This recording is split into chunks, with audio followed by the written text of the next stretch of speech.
Good government means transparency, because transparency is the right of tax-paying citizens to know how their government is spending their hard-earned tax dollars.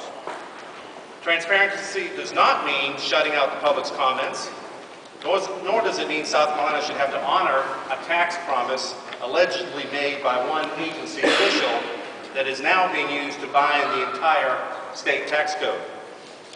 Last year I had the honor of serving as one of the 10 commission members appointed by the General Assembly on the Tax Realignment Commission, or TRAC, specifically set up by the General Assembly to look at South Carolina's tax code for the 21st century, and also to examine the many exemptions built into our tax code over the years.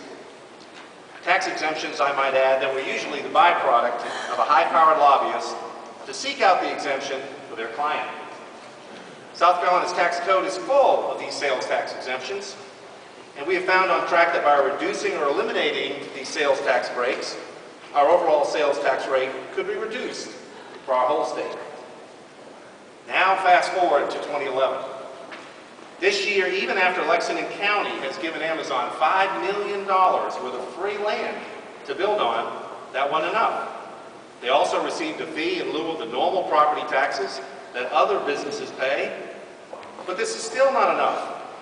So what is proposed? Yet another sales tax break to Amazon, costing our state yet again. Another tax break which helps lock in a higher sales tax rate for the rest of us. Another sales tax rate which could have been used by South Carolina to lower our highest in the Southeast property manufacturing property tax rate. Folks, this is tax reform in reverse. And another example of the danger inherent when governments, state and local, try to pick the winners in the marketplace.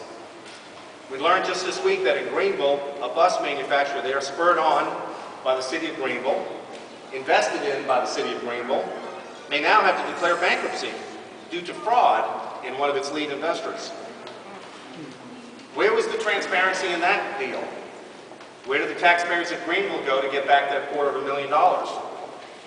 And this is not limited to Greenville. Just a few blocks from here we have the so-called InnoVista. Should be called InnoVacancy. Invested in by the city of Columbia and the state. Millions of dollars poured into that. And the only group happy with that project so far are the pigeons. The best we can hope for from our government is less burdensome regulations for the marketplace, and that's it.